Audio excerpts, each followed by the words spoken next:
네, 안녕하십니까. 오늘 말씀은 마가복음 7장 1절에서 37절 말씀을 읽겠습니다. 요 절은 7장 29절 예수께서 이르시되 이 말을 하였으니 돌아가라 귀신이 내 딸에게서 나갔느니라 하시매. 오늘 말씀은 이 바리새인들의 전통 문제와 수로보니게 여인을 도우신 예수님, 귀먹고 말 더듬는 벙어리를 도우신 예수님 말씀입니다. 이 바리새인들과 서기관 중 몇이 예루살렘에서 와서 예수께 모여들었다가 그 제자 중 몇 사람이 부정한 손, 곧 씻지 아니한 손으로 떡 먹는 것을 보았더라. 3. 이 바리새인들과 모든 유대인들은 장로들의 전통을 지켜 손을 잘 씻지 않고서는 음식을 먹지 아니하며, 모든 교파는 처음에는 성경과 예수 그리스도로 시작을 합니다. 그러나 세월이 흐르면 전통과 방법에 익숙해지고 또 나중에는 성경과 예수 그리스도를 자기들이 익숙한 전통과 방법으로 얽매이려고 하는 성향이 있습니다. 이 바리새인들과 서기관들도 그랬습니다. 자기들이 생각하는 전통과 형식이 있었습니다. 이 문제를 가지고 예수님께 나와서 논쟁을 위한 질문을 한 것입니다. 당시 제자들이 시장에 다녀왔다가 손을 씻지 않고 음식을 먹었다는 것입니다. 또 시장에 돌아와서 물을 뿌리지 않고서는 먹지 아니하며 그 외에 여러 가지를 지켜 오는 것으로 잔과 주발과 놋그릇을 씻었습니다. 이제 세뷰 규칙은 핵심적인 문제가 아닙니다. 문제가 될 수 있지만 그것을 중요한 문제가 아닌 것인데, 이 바리새인들은 이 정결 문제를 중요한 문제로 다루고 있는 것입니다. 예를 들어서 침례교 교인들은 침례가 옳으냐 세례가 옳으냐 너무 지나치게 관심을 둡니다. 장로교도 그렇고 또 감리교도 복음 외에 어떤 부분에 대해서 강조점을 다르게 두다 보니 이제 교파가 분열이 되기 시작한 것입니다. 자기가 주장하는 것만이 옳다고 싸우다 결국은 헤어지게 되는 것입니다. 그래서 처음 교회에 나온 사람들은 교회는 사랑이 많다는데 왜 저런 걸 가지고 싸우지? 이게 교회가 왜 이래? 이러고 큰 실망을 하고 교회를 떠나갑니다. 이처럼 정결 의식이 신앙생활에 있어서 중요한 핵심 진리가 아닌데도 바리새인들은 그것이 핵심 진리처럼 중요한 것으로 여기므로 이걸 붙들고 지금 제자들을 정죄 판단하고 있는 것입니다. 5. 이에 바리새인들과 서기관들이 예수께 묻되 여짜오되 당신의 제자들은 장로들의 전통을 준행하지 아니하고 부정한 손으로 떡을 먹었나이다. 그들은 자신들은 깨끗한 자로 생각하고 제자들을 이렇게 정죄하고 그들을 꼬투리로 예수님을 고소하려고 하고 있는 것입니다. 그러니까 이제 고소할 꼬투리를 잡았다고 그들은 의기양양하며 전통과 형식 문제로 논쟁을 하는 것입니다. 이에 예수님 뭐라 하십니까? 이르시되 이사야가 너희 외식하는 자에 대하여 잘 예언하였도다. 기록하였으되 이 백성이 입술로는 나를 공경하되 마음은 내게서 멀도다. 7. 사람의 계명으로 교훈을 삼아 가르치니 나를 헛되이 경배하는도다 하였느니라. 8. 너희가 하나님의 계명은 버리고 사람의 전통을 지키느니라. 예수님은 그들의 문제가 외식 문제임을 지적하셨습니다. 외식이란 원래 연극 영어로 자신의 본래의 모습을 감추고 가면을 쓰거나 극중 인물로 변신을 해서 이 표리부동하게 그 역할을 하는 것을 말하고 있습니다. 예수님은 이런 그들에게 이사야가 한 말을 가지고 두 가지로 말씀을 하신 것입니다. 첫째, 너희는 입술은 나를 공경하지만 마음으로는 멀었다는 것입니다. 둘째는 사람의 훈계를 교리인 양 가르치고 하나님을 헛되이 예배하고 있다는 것입니다. 우리가 드리는 모든 예배가 이렇게 외식하는 예배가 되면 정말 시간만 버리고 몸만 왔다 갔다 하는 헛된 예배, 하나님께서 결코 연락하지 않으시는 마당만 밟는 예배가 되는 것입니다. 그들은 하나님의 계명을 버리고 사람의 전통만을 붙들고 있으면서 나는 신앙생활 잘한다고, 하나님의 뜻대로 잘 살고 있다고 자화자찬하며 착각을 하고 있습니다. 그러나 진정한 신령과 진정으로 드려지는 예배가 사라지게 되면 생명력이 없고 무기력하게 되고, 하나님은 이런 예배를 결코 받지 않으시고 가증한 예배라고까지 하셨습니다. 그러할 때 영적으로 민감한 영적 센스가 없어지고 영적인 능력이나 기쁨도 없어지고 교회에 봉사를 하면 금방 지치고 또 봉사를 하면서 피해의식에 빠지게 됩니다. 그런데 진정과 신령으로 드리고 주님과 교통 중에 안식을 누리게 되면 이 샘솟는 기쁨이 있습니다. 더 깨끗해지고 힘이 쏟습니다. 사역도 이 능력을 덧입고 기쁨으로 감사함으로 섬기게 됩니다. 주님께서 이 말씀을 해도 종교 지도자들이 못 알아들으니까 예수님은 다른 예를 들어서 이제 설명을 하십니다. 또 이르시되 너희가 너희 전통을 지키려고 하나님의 계명을 잘 버리는도다. 10 모세는 내 부모를 공경하라 하고 또 내 아버지나 어머니를 모욕하는 자는 죽임을 당하리라 하였거늘 11 너희는 이르되 사람이 아버지에게나 어머니에게나 말하기를 내가 드리려 유익하게 할 것이 고르반 곧 하나님께 드림이 되었도다 하기만 하면 그만이라 하고 12 자기 아버지나 어머니에게 다시 아무것도 하여 드리기를 허락하지 아니하여 13 너희가 전한 전통으로 하나님의 말씀을 폐하며 또 이 같은 일을 많이 행하느니라 하시고, 이제 바리새인들과 서기관들이 부모를 공경하라 하는 계명이 있는데 그것을 지키지 않는 이유를 그럴듯하게 하나님을 들먹이며 변명을 하고 전통을 핑계로 삼았다는 것입니다. 그러나 예수님은 이런 논쟁에서 이제 좀 더 본질적인 내면의 세계를 만지기 시작하셨습니다. 그들은 신앙이라는 이름으로, 종교라는 이름으로 오히려 하나님의 말씀을 유명무실하게 만드는 것이 아니냐 하고 지적을 하시는 것입니다. 예수님께서 이렇게 전곡을 찔러 사실을 말씀하시니까 종교 지도자들이 얼마나 놀랐겠습니까? 고르반이라는 말은 하나님께 드려지는 예물이 되었다는 것입니다. 그러니까 예물은 안 드리고 고르반 말만 했다는 것입니다. 그러면 이미 드린 것으로 되어버리고 그렇게 그들은 부모를 공경하는 것을 실제로 봉양하여 섬기지 않고 고르반이란 말로 내 의무를 종교적으로 다했다 생각하고 부모를 봉양하는 것이 이제 귀찮으니까 그렇게 했다는 것입니다. 즉 그들은 말씀을 이용해서 자기의 육신의 유익을 채우고자 할 때 이런 오류를 범하게 된 것입니다. 이로 전통을 핑계 삼아 하나님의 말씀을 유명무실하게 만든 것입니다. 이 정결 논쟁에서 승리자 예수님께서 말씀하심으로 바리새인들과 서기관들은 할 말을 잃고 잠잠하게 되었습니다. 예수님은 또 다른 비유를 말씀하십니다. 14 무리를 다시 불러 이르시되 너희는 다 내 말을 듣고 깨달으라. 15 무엇이든지 밖에서 사람에게로 들어가는 것은 능히 사람을 더럽게 하지 못하되 16 사람 안에서 나오는 것이 사람을 더럽게 하는 것이니라 하시고, 여기까지 말씀하셨는데도 무슨 뜻인지 못 알아들으니까 이제 예수님께서 또 자리를 옮겨서 말씀을 하십니다. 17 무리를 떠나 집으로 들어가시니 제자들이 그 비유를 묻자온데 18 예수께서 이르시되 너희도 이렇게 깨달음이 없느냐?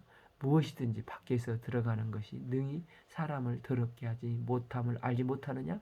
음식이 그렇다는 것입니다. 19. 이는 마음으로 들어가지 아니하고 배로 들어가 뒤로 나감이라.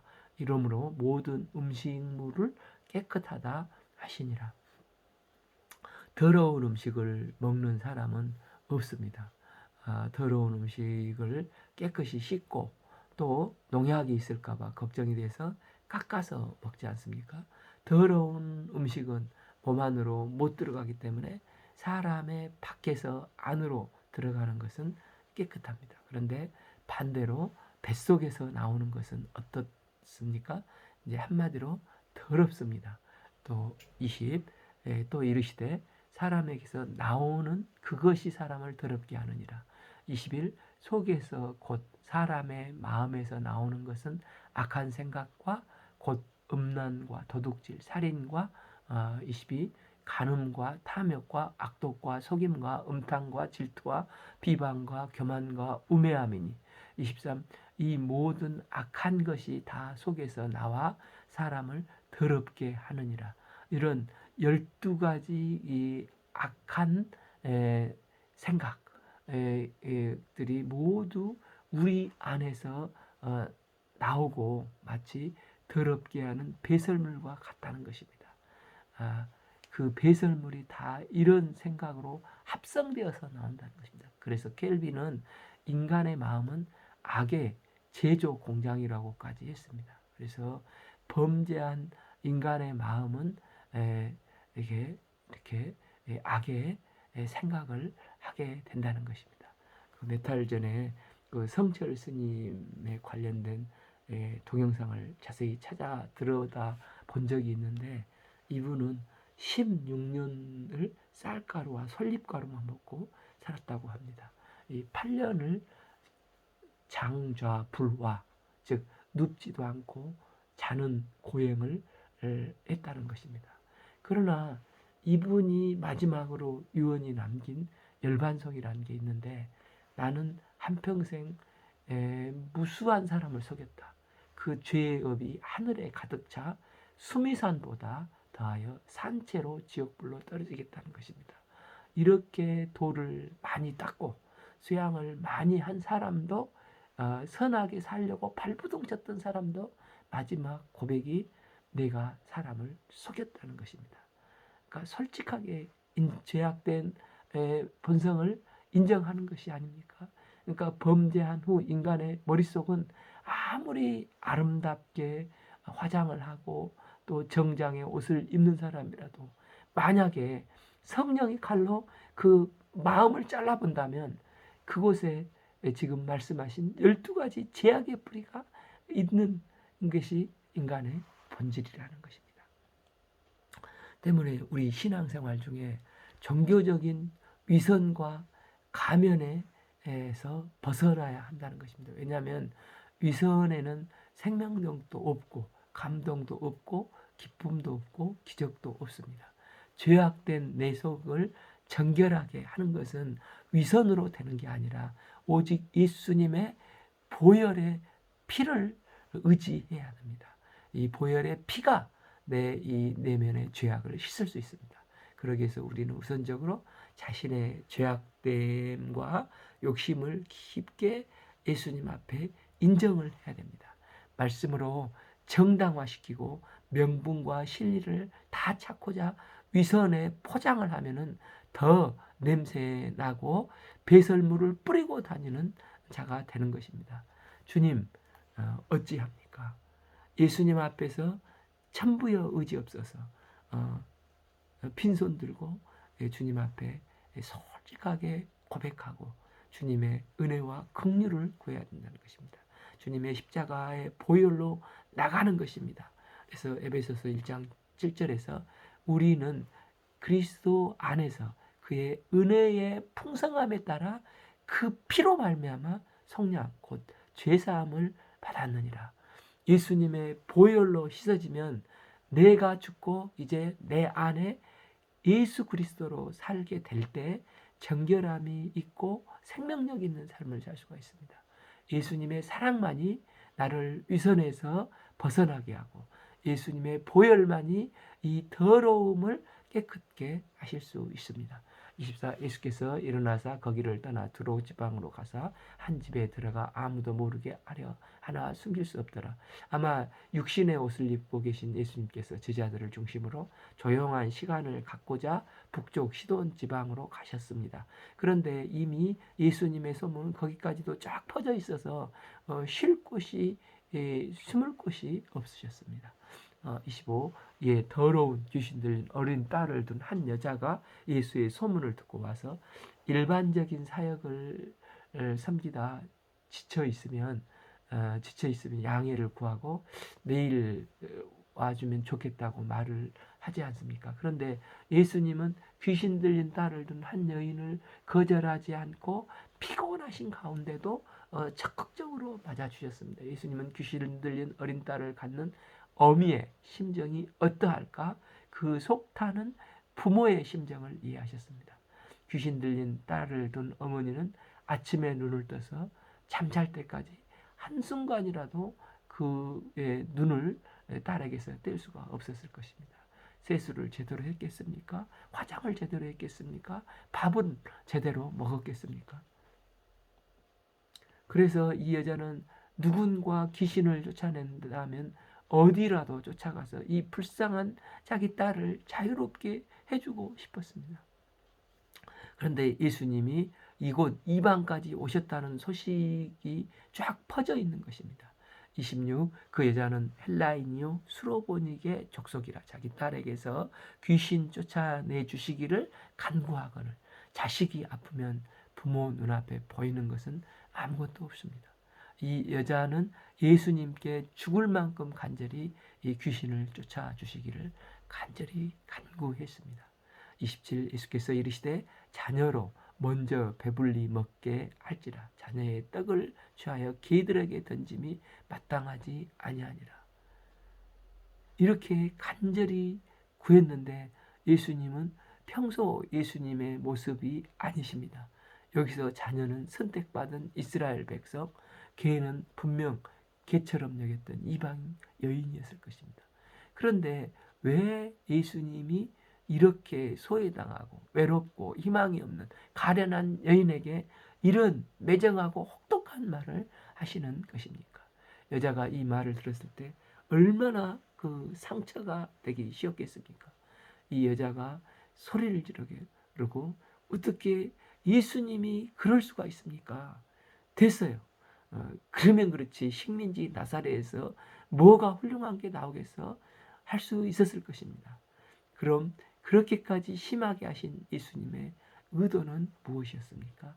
이런 대답이 나오도록 참 믿음이 무엇인지를 이 여인이 스스로 믿음의 고백을 할 수 있도록 이 믿음이 있어야 이 여인이 그렇게 원하던 그녀의 딸 안에 귀신이 나갈 수 있기 때문에 먼저 예수님이 그녀가 믿음을 갖도록 돕고 계시는 것입니다.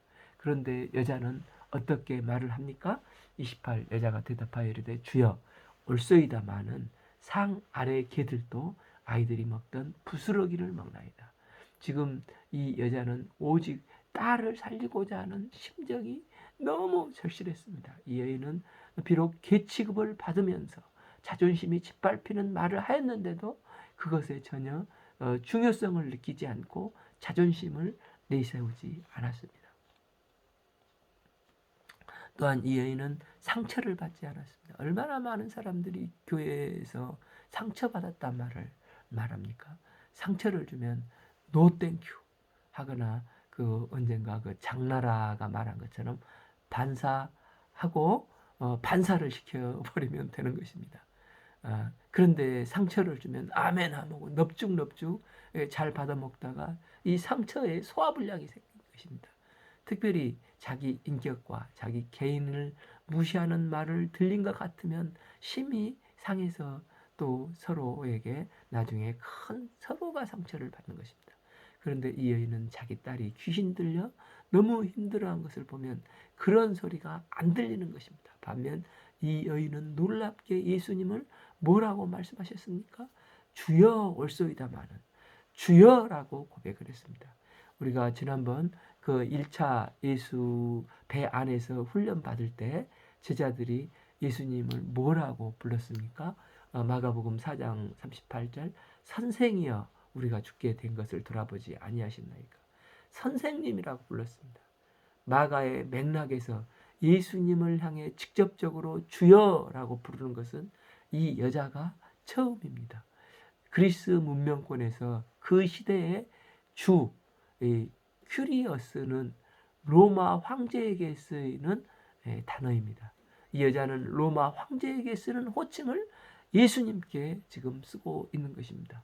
우리는 이 말 속에서 이 여자가 메시아를 발견하고 있다는 사실을 알게 됩니다. 그래서 지난번 읽었던 마태복음에서 다윗의 자손이여라고 하지 않습니까? 예수님이 보통 분이 아니라 이분은 나의 주님이시요 메시아이심을 고백하고 있다는 것입니다. 또한 이 여인은 부스러기 은혜를 구하는 겸손함이 있었습니다. 주님 다 안 줘도 좋은데 내게 주님이 10분의 1만 줘도 좋습니다. 이게 먹다 남은 것이라도 부스러기 은혜를 구하는 것입니다. 여인은 그렇게 모욕을 당했건만 딸을 살리고자 하는 간절함과 또 그 겸손함이 있었고 재치가 있었습니다. 그러자 예수님께서 뭐라고 말씀을 하십니까? 29 예수께서 이르시되 이 말을 하였으니 돌아가라 귀신이 내 딸에게서 나갔느니라 하시매 예수님은 귀신 나가라 이렇게 하지 않으셨습니다. 이 말을 하였으니 돌아가라 했습니다. 즉 내가 그렇게 믿음의 말을 했으니 그 말 속에 내 딸에게 있는 귀신이 나갈 능력이 이미 주어졌다는 것입니다. 즉 이 여자의 믿음이 생겨서 주여 부스러기라도 좋으니 이걸 주십시오 이렇게 말했을 때 그 말 속에 믿음이 이미 들어온 것을 예수님께서 인정하신 것입니다. 그러니까 그녀의 믿음대로 귀신이 나가게 되는 것입니다. 말이 얼마나 중요한가를 알 수 있습니다. 민수기 14장 28절 그들에게 이르시들 여호와의 말씀에 내 삶을 두고 맹세하노라 너희 말이 내 귀에 들린 대로 내가 너희에게 행하리라. 우리는 그래서 말을 함부로 하면 안 됩니다. 말 속에 믿음이 있어야 하는 것입니다. 때문에 너무 삶이 힘들다고 해서 아유 죽겠네 하면 더 힘들어지지만 죽겠다는 말이 나오려고 하면 그 말을 고백하지 말고 죽겠다가 죽게 있어 얼른 바꿔 말을 하면은 주님이 내 안에 계시기 때문에 마음에 평안이 이루어집니다. 원망의 말 대신에 감사의 말을 하면 감사가 나옵니다. 말은 점점점 나쁜 말을 하면 더 화를 돋구고 반대로 좋은 말을 하면은 좋은 결과를 돋구게 됩니다. 제가 평생 감사 말씀을 보내드리지 않습니까? 우리가 우리 아내에게 또 남편에게 격려의 말, 믿음의 말, 감사의 말을 평생 의도적으로 할 수 있기를 의도적이라도 할 수 있기를 기도합니다. 그러할 때 이 의도적인 게 내면화가 돼서 진짜 이제 내면에 참 믿음의 말, 감사의 말을 하게 되는 것입니다. 또한 우리가 우리의 기도 속에 믿음이 있는 기도를 하면 주님은 그 기도를 축복하셔서 그대로 능력으로 시행하게 됩니다. 30절을 보십시오. 이 여자가 자기 집에 돌아가 본즉 아이가 침상에 누웠고 귀신이 나갔더라. 아멘. 그대로 되지 않습니까? 30일 예수께서 다시 두로 지방에 나와 시돈을 지나가고 데가볼리 지방을 통과하여 갈릴리 호수에 이르심에 32 사람들이 귀먹고 말 더듬는 자를 데리고 예수께 나와 안수하여 주시기를 간구하거늘. 여기서 이제 귀먹고 말 더듬는 이 사람은 오직 보는 것하고 느끼는 것에 감각만 살아있는 사람이었습니다. 제가 안식년 때 청양장에서 장사를 할 때 옆에 채소를 파는 이모님이 귀 먹고 말 못하는 분이셨습니다. 그렇기 때문에 이분은 눈치가 백단으로 매우 빠르게 또 이렇게 행동을 해서 이렇게 말을 못 하시는데도 제 사람들이 불쌍히 여기는 것도 있었겠죠. 그런데 장사를 잘했습니다. 그런데 또 오해가 많았습니다. 또한 수치감에 매우 민감했습니다. 우선 말을 못하고 듣지 못하니까 내가 느낀 게 사실인지 확인할 수 없기 때문에 그렇게 하는 것을 보게 됩니다. 이런 사람을 예수님께 나온 것입니다. 33 예수께서 그 사람을 따로 데리고 무리를 떠나사 다른 때는 예수님이 이러지 않으셨지 않습니까? 안수하여 이제 낫게 해주셨지 않습니까? 그런데 이번에는 이 사람만 따로 데리고 사람이 없는 데로 데리고 가셨습니다. 왜 이렇게 했을까요? 이 남자가 말도 못하고 듣지도 못하는데 혹시 자신의 모습이 다른 사람들에게 어떻게 보일까? 수치심이 많기 때문에 그 수치심이 느껴지지 않도록 예수님께서 특별히 배려를 해서 그 사람을 사랑을 하시는 것입니다. 사랑은 그러니까 비밀도 지켜주고 사랑은 허다한 허물을 덮어줍니다. 예수님은 상대를 이해하시고 그를 배려하시고 사랑으로 그 수치를 다 배려하셨습니다. 33b 손가락을 그의 양 귀에 넣고 침을 뱉어 그의 혀에 손을 대시며 왜 예수님께서 평소 하지 않으시는 이런 이상한 행동을 하시는 것입니까? 이 남자는 듣지도 못하고 말할 수도 없기 때문에 예수님이 말씀을 해도 못 알아들으니까 의식 전달 방법이 없는 것입니다. 그래서 이 남자에게 의사 전달 방법으로 시청각 교육과 느낌을 보여주는 것입니다. 그래서 예수님께서 이런 이상한 행동을 하시면서까지 그를 도우시고 계십니다. 34 하늘을 우러러 탄식하며 그에게 이르시되 에바다 하시니 이는 열리라는 뜻이라. 그랬더니 어떻게 됐습니까? 35 그의 귀가 열리고 혀가 맺힌 것이 곧 풀려 말이 분명해졌더라. 예수님은 힘없는 사람은 힘없는 대로 또 불가능한 사람은 불가능한 대로 그 눈높이에 맞춰서 그렇게 점잖지 않는 방법으로라도 자신이 망가지면서까지도 그 병을 고쳐주시기까지 고쳐주셨습니다. 우리 예수님은 이렇게 어떤 불가능한 가운데서도 한 영혼을 끝까지 도우시고 회복시키시고 혀가 맺힌 것이 곧 풀려 말이 분명하게 하도록까지 도우시는 분이십니다. 36 예수께서 그들에게 경고하사 아무에게도 이르지 말라 하시되 경고하실수록 그들이 더욱 널리 전파하니 37 사람들이 심히 놀라 이르되 그가 모든 것을 잘 하였도다. 못 듣는 사람도 듣게 하고 말 못하는 사람도 말하게 한다 하니라. 이를 볼 때 믿음은 오감으로 전방위적으로 믿어야 하는 것입니다. 믿음은 말씀을 듣고 믿어야 합니다. 또한 그 말에 믿음이 담겨져야 있어야 하는 것입니다. 그래서 믿음은 입으로 시인하고 눈빛으로 믿음을 표현하고 느낌으로 믿음을 표현하고 행동으로 믿음을 표현을 해야 하는 것입니다. 그러면 어떤 일이 벌어집니까? 그러면 주님은 그 믿음을 축복하사 믿음의 승리를 주고 열매를 맺게 해주십니다. 우리가 이런 믿음의 삶을 살 수 있기를 기도합니다. 오늘 말씀은 마가복음 7장 1절에서 37절 말씀을 읽겠습니다. 감사합니다.